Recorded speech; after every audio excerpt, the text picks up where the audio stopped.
আসসালামু আলাইকুম। গুডি টক্স উইথ শরীফের নতুন একটা পর্বে আমি শরীফ ইসলাম এসছি আপনাদের সামনে। আজকে আমাদের সামনে যিনি আছেন অতিথি হিসেবে শ্রী মিঠু সরকার। উনি আগামী 2026-এ রহনপুর পৌরসভা নির্বাচনে 3 নম্বর ওয়ার্ডের কাউন্সিলর প্রার্থী। উনি একজন ব্যবসায়ী মানুষ, ওনার একটা দোকান আছে, সেই দোকানের পাশাপাশি উনি রাজনীতিতে আসছেন। তো এই বিষয়ে আজকে ওনার সাথে আমরা কথা বলবো যে ওনার চিন্তা ভাবনা কি, কিংবা বিগত দিনে কি চিন্তা ভাবনা ছিল, সেসব সমসাময়িক বিষয় নিয়ে আজকে ওনার সঙ্গে কথা বলবো। কেমন আছেন? ভগবানের আশীর্বাদে, তোমাদের দোয়ায় এবং এলাকাবাসীর দোয়ায় ভালো আছে। তো আপনি এবার 3 নম্বর ওয়ার্ডে নির্বাচন করবেন হ্যাঁ। কাউন্সিলর প্রার্থী হিসেবে। হ্যাঁ। যাই হোক, এর পূর্বেও আপনি 1-2 বার ছিলেন। গতবার আপনি খুব কাছাকাছি চলে গেছিলেন, মানে যাকে বলে একদম নাকের উপর দিয়ে যাওয়া। হ্যাঁ। তো সেটা আপনার উপরে হয়েছিল। তো এবার আপনি আবার প্রার্থী, তা আপনি কতটুকু আশাবাদী? আমি এবার শতভাগ আশাবাদী যে আমার এলাকার জনগণ এবং আমার এলাকার ভোটার তারা বিগত নির্বাচনগুলোতে আমাকে যথেষ্ট পরিমাণে ভোট দিয়েছে এবং সম্মানজনক অবস্থানে রেখেছে। তো আমি এবার পুনরায় নির্বাচন করে আশাবাদী এই মর্মে যে তারা অবহিত হয়েছেন যে বিগত কমিশনাররা কি করেছেন এবং কি করছেন এবং কি করবেন, সেই দিক থেকে আমি আশাবাদী যে আমাকে এবার নির্বাচিত করবেন আমাদের ভোটাররা। যদি গতবারের হিসেবে আসি, তাহলে করোনা প্যান্ডামিক টাইমে আপনাকে আমরা দেখেছি আপনি ত্রাণ পৌঁছে দিয়েছেন অনেকের বাড়িতে। আপনি কাউন্সিলর ছিলেন না, তারপর আপনার ত্রাণ অনেকের বাড়ি পৌঁছে গেছিলেন। তো সেই চিন্তাধারাটা কি জন্য? জনগণের সেবা করার জন্যই, নাকি সামনে নির্বাচন আসছে এইটা একটা আপনার টার্গেট ছিল? কোনটা? আমি বিগত প্রায় 12-14 বছর থেকেই জনগণের মাঝে আছি ব্যবসার পাশাপাশি, এবং ছোট থেকে আমার স্প্রিয়া যে আমি জনগণের সাথে সম্পৃক্ত থাকবো, জনগণের উপকার করব। যতটুকু পেরেছি চেষ্টা করেছি করোনা, কিন্তু করোনার সময় আমার কেমন যেন মনে হলো যে এই সমস্ত পরিবারের পাশে কেউ আসেনি। তাই আমি নিজের ইচ্ছায় নিজের অর্থ থেকে বরাদ্দ দিয়ে আমি জনগণের পাশে এসেছি এবং তাদেরকে কিছুটা হলেও, যৎকিঞ্চিত হলেও আমি সেবা দিয়েছি এবং তাদের ধারে ধারে পৌঁছে দিয়েছি। তো একজন কাউন্সিলর প্রার্থী কাউন্সিলর না হয়েও শুধুমাত্র একটা ইচ্ছা ছিল মানুষের সেবা করব, সেটা আপনি কোনো নির্দিষ্ট কোনো পদে না থেকে, সরকারি কোনো দায়িত্বে না থেকে আপনি এটা করলেন। তো আপনি যদি সরকারি ভাবে হোক কিংবা যদি কাউন্সিলর হিসেবেই যান, তাহলে কি জনগণ আপনার পূর্বের মতন সেই সেবাটা পাবে? অবশ্যই সে সেবা পাবে।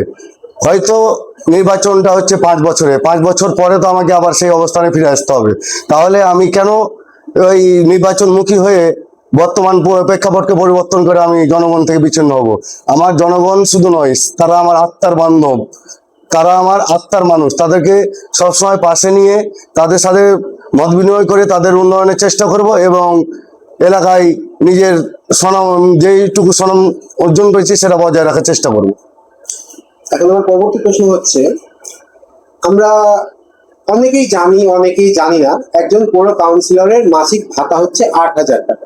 হ্যাঁ। তার মধ্যে সরকার থেকে দেয় 4,000 টাকা, আর 4,000 টাকা আছে পৌরসভার যে আয় রোজগার, যেমন টেন্ডার থাকে, হাট বিক্রি থাকে, বিভিন্ন টেন্ডার মাধ্যমে যে পৌরসভার আয় রোজগারটা থাকে সেখান থেকে আছে 4,000 টাকা, অর্থাৎ 8,000 টাকা। যদি এই 8,000 টাকা আমরা ক্যালকুলেশন করি, তাহলে 1 বছরে দাঁড়ায় 96,000 টাকা। সেটা 5 বছরে দাঁড়ায় 4,80,000 টাকা। তো এই 4,80,000 টাকা মানে সরকার থেকে ভাতা পাচ্ছে, বা মোট কথা একটা ভাতা পাচ্ছে কাউন্সিলর। কিন্তু দেখা যাচ্ছে কাউন্সিলর নির্বাচন করার জন্য কোনো কোনো প্রার্থী 20 লাখ, 25 লাখ, 50 লাখ, এমনকি 1 কোটি পর্যন্ত খরচ করছে। কিন্তু খরচ করছে সেটা পরের কথা, এখন ও পাবে 4,80,000 টাকা সরকারি ভাতা, কিন্তু খরচ করছে 50 লক্ষ টাকা। সেক্ষেত্রে অনেকে ভাবে যে কি করবে কি করবে, কিন্তু কাউন্সিলর হওয়ার পর দেখা যায় যে যে খরচটা করছে পরিমাণ, সেই পরিমাণে কিন্তু আবার নিজে তৈরি করে নিচ্ছে।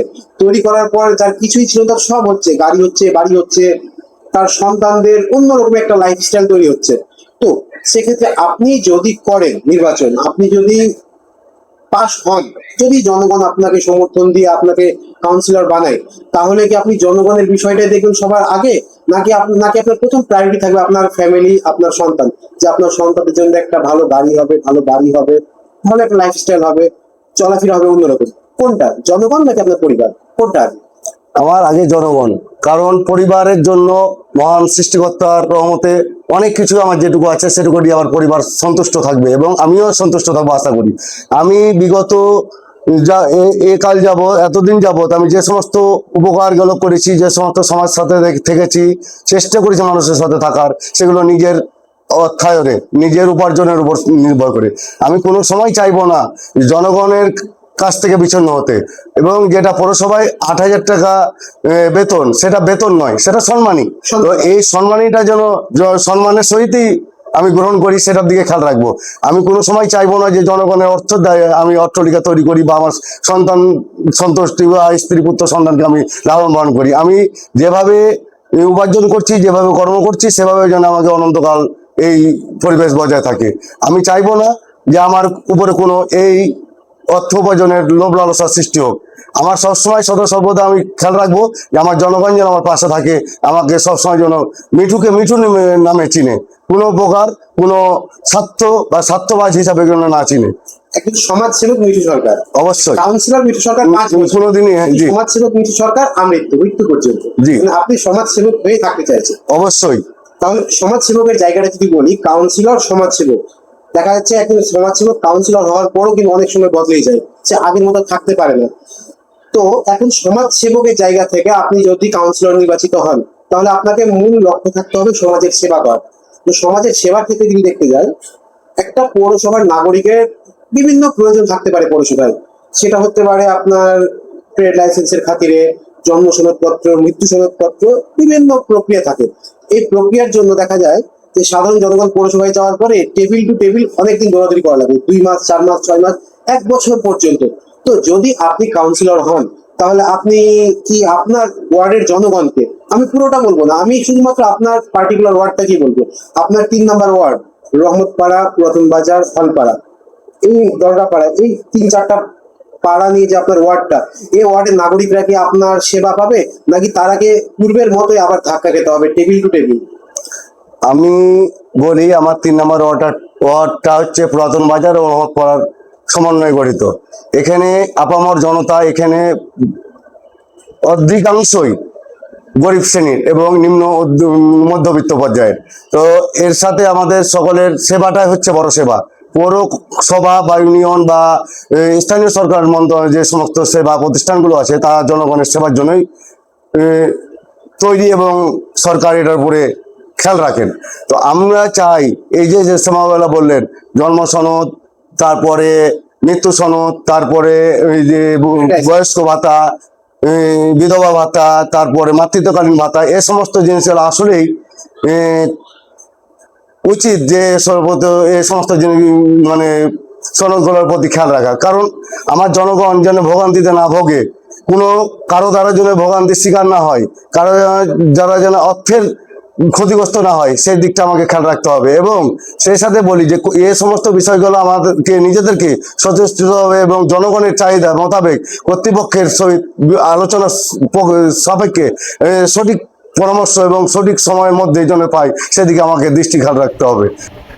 এবার আমার পরবর্তী প্রশ্ন হচ্ছে, আমাদের রহনপুরে ড্রেনেজ ব্যবস্থার একটা অবনতি বলতে পারেন, উন্নতি তো হয়নি, দেখতে তো পাচ্ছি না উন্নতি। তো আপনার যে 3 নম্বর ওয়ার্ড, বেশ কিছু জায়গা আছে, বেশ কিছু রাস্তা আছে যেখানে কিন্তু ড্রেনেজ ব্যবস্থা নেই। যেমন আপনার বাড়ি হলপাড়া, তারপর পুরাতন পৌরসভার যে রাস্তাটা ছিল সেই রাস্তাটা, রাবেয়া ক্রিকেটের স্কুলে যাওয়ার যে রাস্তাটা, এই রাস্তাগুলোয় ড্রেনেজ ব্যবস্থা একদম নাই বললেই চলে। এই পানিগুলা গলির ভিতরে বদ্ধতা হয়ে থাকে, মানুষের যাওয়া আসার সমস্যা হয়, বাচ্চারা স্কুল যাওয়ার সমস্যা হয়। তো এই যে ড্রেনের কাজগুলো হয়নি এখনো পর্যন্ত, এটা কেন হয়নি বলে আপনি মনে করেন?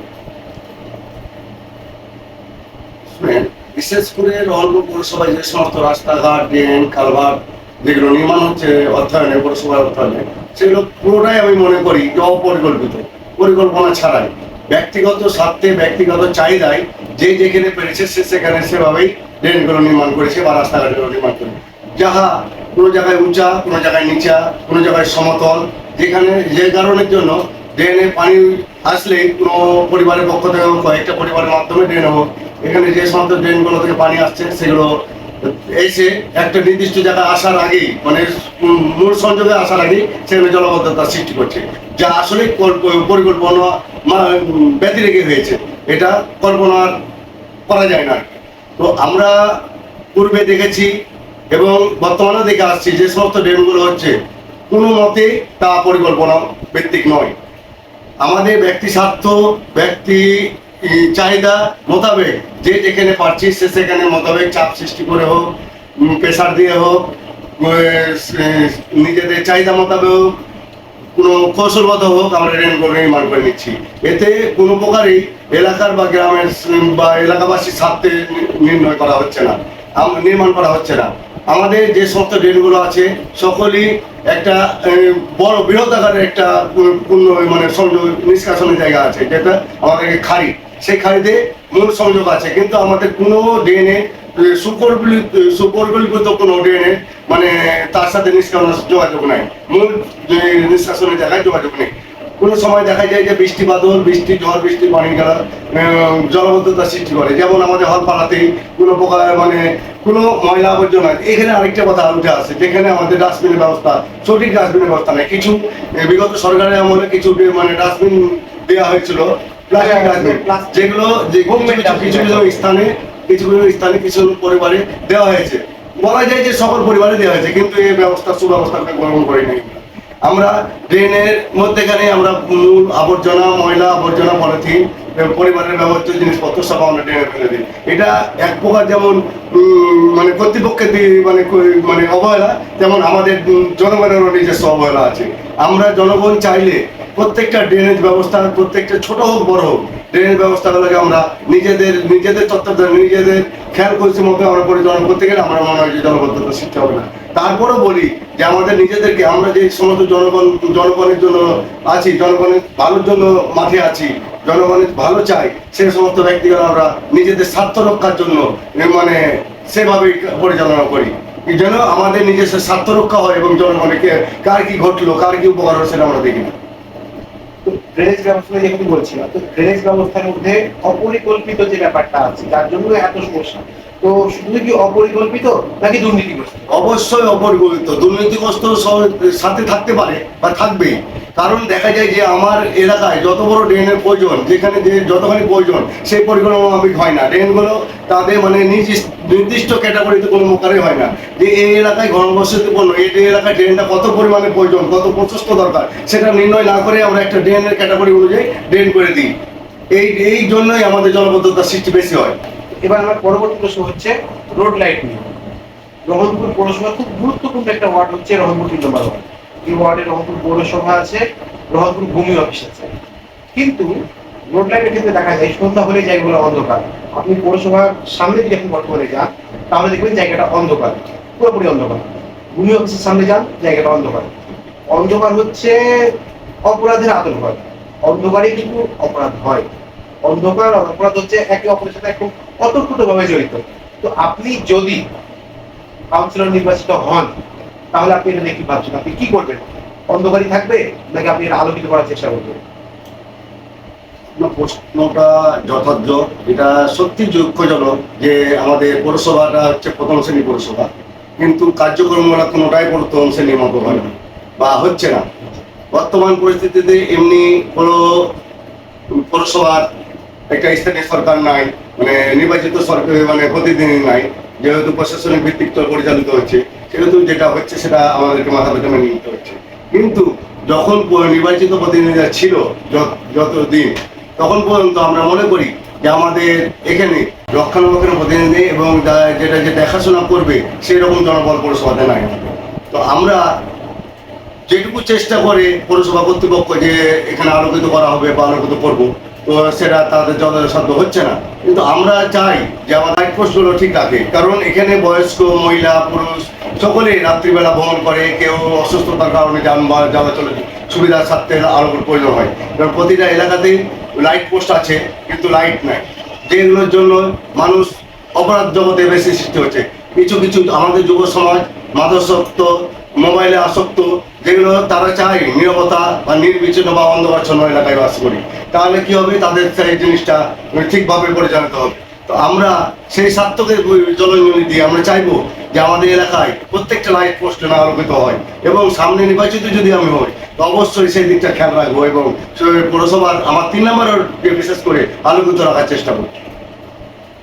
এখন আমার পরবর্তী প্রশ্ন হচ্ছে রহনপুরের যানজট, এটা খুব ভয়ঙ্কর একটা সত্য। মানুষ রহনপুরের নাম শুনলে আটকে উঠেছে, রহনপুরে কোনো গাড়ি নিয়ে আসতে গেলে তাকে তেঁতুল মোড়টা ক্রস করতে হবে, যেটা আমাদের রহনপুর 3 নম্বর ওয়ার্ডের মধ্যেই পড়ছে। তো এই তেঁতুল মোড়টা ক্রস করা হচ্ছে একটা যুদ্ধ করার মতো অবস্থা হবে। আর তার চেয়ে তো ভয়ঙ্কর সত্য হচ্ছে, এই তেঁতুল মোড় ক্রস করে বাচ্চাদের যাওয়া আসা করা লাগে, ছেলে মেয়ে বাচ্চা ছাত্রছাত্রী সবাই। কারণ অপোজিটে 5 নম্বর ওয়ার্ডে আছে রহনপুর গাজী শিশু শিক্ষা নিকেতন, তোজাম্মেল হোসেন একাডেমি, রহনপুর এবি সরকারি উচ্চ বিদ্যালয়। আর 3 নম্বর ওয়ার্ডের অংশ আছে রহনপুর রাবেয়া বালিকা উচ্চ বিদ্যালয়, রহনপুর মহিলা college, Rohanpur BM technical college. এই যে শিক্ষা প্রতিষ্ঠানগুলা দুইটা দুই মেরুতে, কিন্তু এদের মাঝখানে অবস্থান করছে তেঁতুল মোড়, যেটা যানজটের একদম ভয়ঙ্কর সীমানা অতিক্রম করেছে। তো এই যে বাচ্চাদের বা একটু কলেজে স্কুলের ছেলে মেয়েদের যে কষ্ট হচ্ছে বা সমস্যাটা হচ্ছে, আপনি যদি নির্বাচিত হন তাহলে আপনি এটাকে কিভাবে আপনি এটা সমাধানের চেষ্টা করবেন? আমি প্রথমেই দুঃখ প্রকাশ করছি যে আমাদের ঘরের মহলতে কলেজ মোড় পর্যন্ত রাস্তাটি নতুনভাবে নির্মাণ হলো, যা এক দিক থেকে যেমন আনন্দদায়ক, আরেক দিক থেকে যেমন বেদনাদায়ক। কেননা আমাদের স্কুলে আপনি যেমন প্রশ্ন রাখলেন যে স্কুল কলেজ মাদ্রাসা বিভিন্ন শিক্ষা প্রতিষ্ঠান আছে, তো এই জন্য আমরা প্রতিরোধকের ব্যবস্থা, প্রথমত বলি যে প্রতিরোধকের ব্যবস্থা করা উচিত ছিল। আমরা সাবেক মেয়রের কাছে আমরা উপস্থাপন করেছিলাম যে প্রতিরোধকের ব্যবস্থা করা হোক। উনি বলেছিলেন যে পর্যায়ক্রমে কর্তৃপক্ষের নির্দেশনায় আমরা প্রতিরোধক ব্যবস্থা হোক, কিন্তু সেই প্রতিরোধক ব্যবস্থা হয় নাই। তো আমাদের যে সমস্ত যেমন মডেল স্কুল, ঘরের মোড় থেকে আসতে লাগে model school, girls school, polytechnical, তারপরে আমাদের মহিলা কলেজ, আমাদের Gazi school, KG school, AB school এবং কলেজমুখী, এই সমস্ত রাস্তাঘাটে ছোট ছোট পেলেদের যাওয়া আসা পারাপার খুবই দুঃখজনক। যার কারণ কখন ঘটছেও, অনেক সময় অনেক দুর্ঘটনা ঘটছে আছে। তো আমরা চাইবো যে এখানে প্রথমত চাইবো কর্তৃপক্ষের কাছে, আমার মাধ্যমে আমি চাইবো যে কর্তৃপক্ষের কাছে যেখানে কিছু প্রত্যেকটা স্কুলের সম্মুখীন প্রতিরোধক ব্যবস্থা করা হোক এবং যানজট নিরসনে বিকল্প রাস্তার ব্যবস্থা করা হোক। ধন্যবাদ। এখন আমার পরবর্তী প্রশ্ন হচ্ছে রাস্তা নিয়ে। সে রাস্তার ক্ষেত্রে যদি বলতে যাই, রহনপুর তেঁতুল মোড় থেকে শুরু করে নতুন পৌরসভার কৃষ্ণচন্দ্র আচার্যের বাড়ি থেকে শুরু করে স্ট্যান্ডার্ড ব্যাংকের সামনে দিয়ে, ঈদগাহের সামনে দিয়ে ফরওয়ার্ড, যেটা আমাদের কেন্দ্রীয় কবরস্থানে উঠে, এই রাস্তাটা একটা চরম দুর্নীতির ছাপ পাওয়া গেছে। চরম এই রাস্তার কাজ জনগণ আটকে দিচ্ছিল। যাই হোক, কিভাবে হয়ে গেল জানি না, জনগণের কোনো প্রশ্নকে বা কোনো বাধাকে উপেক্ষা করে এই যে রাস্তাটা হয়ে গেল।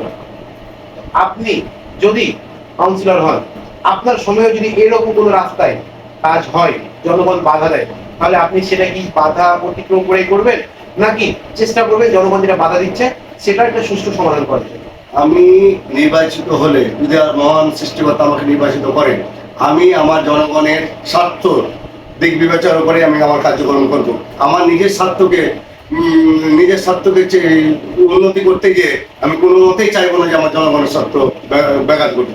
জনগণ যেখানে বাধা দিবে, জনগণ যেটা চাইবে না সেটার পক্ষে আমি থাকবো না। আমি থাকবো জনগণের পক্ষে। জনগণের আশা ভরসা, জনগণের চাহিদার উপর নির্ভর করবো আমার নির্বাচিত কার্যক্রম। টিস্যু পেপার আর রুমালের মধ্যে একটা পার্থক্য আছে। টিস্যু পেপার আমরা একবার ব্যবহার করি, কিন্তু রুমাল আমরা বারবার ব্যবহার করি। তো আমাদের রহনপুর পৌরসভার একজন কাউন্সিলর ছিলেন, গুরুত্বপূর্ণ একজন কাউন্সিলর, যিনি 5 বার কাউন্সিলর নির্বাচিত হয়েছিলেন। যতবার দাঁড়িয়েছেন ততবার জনগণ থেকে ভোট দিয়েছেন। আবার এমনও কিছু কাউন্সিলর আছে, একবার কাউন্সিলর হওয়ার পর দ্বিতীয়বার সে নিজে থেকে সাহস করেনি ভোটে দাঁড়ানোর জন্য। কারণ সে জানে আমি যে ব্যবহারটা করেছি সেটা জনগণ আমাকে ফেরত দিবে ঠিক ভোটের মাধ্যমে। কারণ আপনি একজন প্রার্থী যখন বা একজন প্রতিনিধি যখন জনগণের যে আচরণটা করে 5 বছর, জনগণ কি এই উত্তরটা 5 মিনিটেই দেয়, সেটা ভোটের দিন দেয়। তো একজন কাউন্সিলর 5 বার টানা 5 বার পরস্পর যতবার দাঁড়াচ্ছে ততবার পাস করছে। আবার কিছু কিছু কাউন্সিলর একবার দাঁড়িয়েই শেষ। আপনি আপনাকে নিজেকে কোন জায়গায় দেখতে চাইবেন? সেই বারবার দাঁড়াবেন, বারবার জয়ী হবেন এই বিষয়টাই রুমালের মতো ব্যবহার হতে চাইবেন, নাকি টিস্যু পেপারের মতো যে একবার হাত মোছার পর ফেলে দেবেন, সেটার প্রয়োজন নেই, কেউ তুলবে না? আমি প্রথমত বলি যে আমি চাইবো অবশ্যই রুমালের মতো ব্যবহার হতে, কারণ কোনো প্রকারে আমি যেন টিস্যু ব্যবহার হতে পারি না চাই। আমি টিস্যু পেপার হলে আমাকে হয়তো একবারই ব্যবহার করবে, দিয়ে ফেলে ছুঁড়ে ফেলে দেবে। একদম। আমি চাই না যে আমি আমার স্বার্থের জন্য আমি টিস্যু পেপার হতে। আমি চাই জনগণের স্বার্থে, জনগণের উপকারে, জনগণের সাথে মিশে থাকতে বারবার নির্বাচিত হতে চাই, যা জনগণের দৃষ্টি নন্দিত হবে এবং আমাকে বারবার তারা একই জায়গায় অধিষ্ঠিত করবে। রহনপুরে গুরুত্বপূর্ণ একটা পার্ক আছে যেটা সুইস গেট পার্ক। সেই সুইস গেট পার্কটা রহনপুর 3 নম্বর ওয়ার্ড এবং 5 নম্বর ওয়ার্ডে গঠিত। কিন্তু সুইস গেট পার্কে পরিবেশটা যেভাবে আমরা ভাবি বা আমরা কল্পনা করি, বাইরের মানুষ তো অনেকে আসে যে হ্যাঁ একটা পার্ক আছে যাবো ঘুরবো, কিন্তু পরিবেশটা তেমন থাকে না। গেট খোলা থাকে না, পরিচ্ছন্ন থাকে না, নোংরা আবর্জনা। তো আপনি যদি কাউন্সিলর হন তাহলে আপনি 5 নম্বর ওয়ার্ড কাউন্সিলর যিনি হবেন তার সাথে সমন্বয় করে আপনি কি এটার ব্যাপারে নতুন কিছু ভাববেন, নাকি যেমন চলছে তেমনই চলবে? আমি প্রথমতই বলি যে আমাদের এলাকায় সুইচ গেট যেটা পার্ক, সেটা কয় নাম্বার, 3 নাম্বার কি 5 নাম্বার সেটা বিষয় নয়। বিষয় হচ্ছে একটি বিনোদনমূলক জায়গা, যেখানে বিনোদনের জন্য শিশু কিশোর বৃদ্ধ বয়স্ক আমার জনগণ সেখানে আসবে, উঠবে, বসবে এবং তা সেখানে কিছু ব্যবসায়িকরা তাদের ব্যবসা চালিয়ে যাবে। সেই প্রেক্ষিতে আমি মনে করবো যে সেটা যেন বিনোদনমূলক হয় এবং দৃষ্টিনন্দিত হয়, সেটাই আমি খেয়াল রাখবো। এতে আমাকে যদি শুধু 5 নম্বর ওয়ার্ড কেন, কাউন্সিলর কেন, আমাকে যদি নির্বাচিত হওয়ার পরে আমি 3 নাম্বার 5 নাম্বার কি মেয়র কি প্রশাসনিক দিক দিয়েও যদি আলোচনার মাধ্যমে করতে হয়, সেটা আমি করতে রাজি, যেটা আমার জনগণের জন্য উপকার হবে এবং জনগণ যেটা আসলে আনন্দিত হবে, উৎফুল্লিত হবে এবং বিনোদনমূলক কার্যক্রম পরিচালনা করতে পারবে। ধন্যবাদ, আপনার উত্তরটা সুন্দর। এখন আমার পরবর্তী প্রশ্ন হচ্ছে আপনার ব্যক্তিগত কেন্দ্র। একজন মিঠু সরকার ব্যক্তিগত একজন মিঠু সরকার কাউন্সিলর যদি হয়, তো এই জায়গা থেকে অনেক সময় দেখা যায় নির্বাচিত প্রতিনিধিদের পাওয়া যায় না। নির্বাচিত প্রতিনিধির দরজায় এসে দাঁড়িয়ে থাকে সাধারণ জনগণ, যদি জিজ্ঞেস করে কোথায়, তো বলে নাই, ঢাকায় গেছে, চিকিৎসায় গেছে, অসুস্থ। কিন্তু দেখা যাচ্ছে সে মানুষটা বাড়িতে বসে টিভি দেখছে, কিন্তু জনগণের জন্য যাচ্ছে না। তো আপনি যদি নির্বাচিত হন, এই গ্যারান্টিটা কি যে আপনি জনগণের সাথে কথা বলবেন, নাকি আপনি ঘরে শুয়ে টিভি দেখবেন আর জনগণ আপনার বাড়ির সামনে দাঁড়িয়ে থাকবে? আমি প্রথমেই বলতে চাই, যদি আমি জনগণকে প্রত্যাখ্যান করে কিছু করতে চাই, তাহলে আমার উচিত হবে যে জনগণের মধ্যে বা নির্বাচনে না যাওয়া। তো আমি চাইবো যে যদি নির্বাচিত হই, তো জনগণের মধ্যে হ্যাঁ আমার শারীরিক সুস্থতার বিষয়গুলো খেয়াল রাখতে হবে জনগণকেও, যে আমি সর্বদা সব পারবো কিনা। তো আমি জনগণের পাশে অবশ্যই সব সময় দেওয়ার চেষ্টা করবো। যে সমস্ত করতে অফিসিয়াল কার্যক্রম ব্যতি রেখে যথাযথ সময়ের মধ্যে যেখানে যারা ডাকবে তাকে সাড়া দিব আমি, এবং আমি চাইবো যে তাদের সমস্যার সমাধান করার সর্বদা চেষ্টা করবো, তাদের জন্য সমস্যার সমাধান হয়। হ্যাঁ, কোনো একটা ব্যবসা প্রতিষ্ঠান আছে যেটার মালিক আপনি, তো আপনি যদি নির্বাচিত হন তাহলে আপনার প্রথম প্রায়োরিটি কি থাকবে? আপনার ব্যবসা প্রতিষ্ঠান নাকি আপনার জনগণ? আপনি কাকে সবচেয়ে বেশি মূল্যায়ন করবেন? আমি আগে প্রথমতই আমি বলি যে আমি যেখান থেকে ব্যবসা প্রতিষ্ঠান থেকে আমি আমার উপার্জনের উপর দিয়েই আমি কিন্তু আজ অর্ধকাল যাবৎ আমি জনগণের সেবা করে আসছি নিজের অর্থায়নে। তো আমি চাইবো যে এর পাশাপাশি আমি আমার জনগণের সেবা করব, কারণ জনগণকে সেবা করতে গেলে শুধু যে আমাকে এই পৌরসভার থেকে নিয়েই আমাকে জনগণের উপকার করতে হবে তা নয়। আমি আমার উপার্জন থেকেও আমি এই পৌরসভার আয়ের ভিতরে সংযুক্ত করে আমি আমার জনগণের সেবা করব এবং জনগণ যেটা করোনাকালীন সময় আপনি করে এসেছি। এবং আমি চাইবো যে আমি আমার জনগণ যেন আমাকে কোনো মতেই ভুলে না যায়, আমি জনগণের পাশে সর্বদা থাকার চেষ্টা করব এবং আমার জনগণ আমার দুয়ারে এসে যেন কোনো প্রকারে ঘুরে না যায়, সেই ব্যবস্থায় আমি সর্বদা করবো। মানে আপনার যে ব্যালেন্স থাকবে দুটো, আপনি ব্যবসা প্রতিষ্ঠান, জনসেবা সবাই আপনি চেষ্টা করবেন সমানভাবে চালিয়ে যাওয়ার। এটা খুব সুন্দর একটা উত্তর। আপনি নির্বাচিত যদি হন তাহলে প্রথম 6 মাসের মধ্যে আপনি কি এমন করবেন যার জন্য জনগণ বলবে যে হ্যাঁ আমরা ভোটটা সঠিক মানুষকে দিয়েছি, সঠিক জায়গায় দিয়েছি? এমন কি করবেন আপনি প্রথম 6 মাসে? প্রথমত বলি যে মহান সৃষ্টিকর্তা যদি আমাকে সেই আশীর্বাদ দান করে এবং যদি আমি নির্বাচিত হই, তাহলে আমি অবশ্যই চেষ্টা রাখবো যে আবার 3 নম্বর হওয়ার জন্য পরিষ্কার পরিচ্ছন্ন এবং মাদক মুক্ত এবং এই যুব সমাজের জন্য সঠিকভাবে পরিচালিত হয় সেই দিকে খেয়াল রাখবো। এবং বয়স্কদের জন্য একটি আশ্রমের ব্যবস্থা করা হবে, যেখানে বয়স্করা চলাফেরা ওঠা বসা ঠিকভাবে পরিচালিত করতে পারে। যেহেতু বয়স্কদের কথা এখন আবার পিছনে শিশুদের মধ্যে আছে, শিশু কিংবা কিশোর। সেটা হচ্ছে রহনপুরে কিন্তু 3 নম্বর ওয়ার্ডে একটা গুরুত্বপূর্ণ মাঠ ছিল, খেলার মাঠ, খোলা মাঠ, যেখানে শুধুমাত্র খেলাধুলা হতো না রবিবার বিকেলে আর সোমবার, কারণ সোমবারের হাট বসতো সেখানে, ধানের গোলা। তো সে মাঠটা এখন পর্যায়ক্রমে যাক, মাঠের মালিক ছিল ব্যক্তিগত, সে মার্কেট করার কারণে আর কোনো মাঠ নাই খেলার জন্য বাচ্চাদের। তো আপনি যদি নির্বাচিত হন, তাহলে আপনি এই কিশোরদের মাঝে যে স্কুল প্রাইভেট সমস্ত কিছু ব্যালেন্স করার পর বাচ্চাদের একটু সময় বিনোদনের প্রয়োজন আছে, যারা যাবে 10 জন 15 জন 20 জন বন্ধু মিলে খেলবে, ওইগুলো করবে, উপভোগ করবে সময়টা। তো এই সুযোগটা রহনপুরে 3 নম্বর ওয়ার্ডে বর্তমানে নাই বললেই চলে। তো আপনি যদি নির্বাচিত হন, তাহলে আপনি এটা নিয়ে কি করবেন? দেখুন, আমাদের 3 নম্বর ওয়ার্ডে যে খেলার মাঠটা কথা বলেন সেটা আসলেই ব্যক্তি মালিকানাধীন, যেখানে আমাদের কর্তৃপক্ষ বা কারো নিজের একার স্বার্থ নয়, যেটাকে পরিচ্ছন্ন বা ওরা মুক্ত করুন। তো আমরা চাইবো যে আমাদের পৌরসভার মেয়র যিনি হবেন, তার মাধ্যমে আমরা সকল কমিশনার সমন্বয়ে চেষ্টা রাখবো যে আমার 3 নম্বর শুধু নয়, প্রত্যেকটা ওয়ার্ডের জন্য একটা করে খেলার মাঠ অবমুক্ত করা হয়। 3 নম্বর ওয়ার্ডে আরো একটা গুরুত্বপূর্ণ প্রশ্ন করি। আমরা আশপাশ যদি তাকাই, বিভিন্ন আমাদের জেলার বাইরে অনেক অসংখ্য জেলায় দেখা যায় নদীর যেটা ধার, নদীর পাহাড় বলি যেটাকে আমরা, সেটাকে একটু দৃষ্টিনন্দন করা হয়। কেন? সেখানে মানুষ যাবে বিকেলবেলা একটু বাতাস খাবে, ঠান্ডা প্রকৃতির বাতাস খাবে। আমাদের রহনপুরে কিন্তু এই সুযোগটা নাই। অথচ রহনপুরে একটা ঐতিহাসিক ঘাট আছে, মহন্ত ঘাট, যেটা 3 নম্বর ওয়ার্ডে। রহনপুর ঐতিহাসিক মাটি ঘাট, যেখানে একসময় শত শত লঞ্চ চলতো, ফেরি চলতো, কালের বিবর্তনে সেটা হারিয়ে গেছে। তাছাড়া সুইচ গেটের সামনের যে জায়গাগুলো আছে, ওটা 3 নম্বর ওয়ার্ডে এবং নদীর পাশ দিয়ে চলে গেছে। তো আপনি যদি নির্বাচিত হন, তাহলে আপনি এই নদীর পাড়টা কি কোনো ব্যবস্থা নেবেন একটা বিনোদনমূলক কিছু করার জন্য, যেন বিকেল বেলায় মানুষ গিয়ে একটু শান্তির হাওয়া পেতে পারে? দেখুন, নদীর পাড়টা একান্ত পানি উন্নয়ন বোর্ডের কর্তৃপক্ষের আওতামুক্ত। সেখানে আমাদের নিজস্ব পৌরসভায় মনে হয় না যে আমাদের কোনো এখতিয়ার আছে। তারপরও যদি কোনো প্রকার এখতিয়ার থাকে, তার পানি উন্নয়ন বোর্ডের কর্তৃপক্ষের সাথে আলোচনা করে বা ঊর্ধ্বতন নির্বাহী টিউনো অফিস বা অন্যান্য সকল অফিসের মাধ্যমে যদি কোনো প্রকার কোনো সুযোগ থাকে, তো অবশ্যই আমি পৌর কর্তৃপক্ষের মাধ্যমে চেষ্টা করবো সেটা বিনোদনমূলক কোনো একটা জায়গায় পরিণত হোক। পানি উন্নয়ন বোর্ডের জায়গা হলো সেটা রহনপুর পৌরসভার আওতাভুক্ত। যেমন আমরা রাজ্যিক পদ্মাপাড় দেখতে পাই, মুক্তমঞ্চ দেখতে পাই, সেটা কিন্তু পানি উন্নয়ন বোর্ডেরই জায়গা, কিন্তু এই উন্নয়নমূলক কাজগুলো করেছিল সিটি কর্পোরেশন। সেটা সমন্বয়, সেটা কোলাবোরেশন বলি বা সমন্বয় বলি, যেটাই বলি। তো যদি আপনি নির্বাচিত হন, তাহলে আপনি বিওকে নিয়ে আরো যে বাকি 8 জন থাকবে কাউন্সিলর, প্রার্থী কাউন্সিলর, তাদেরকে নিয়ে যদি আপনি আলোচনা করেন, তাহলে কি মনে হয় কোনো ব্যবস্থা করা যেতে পারে?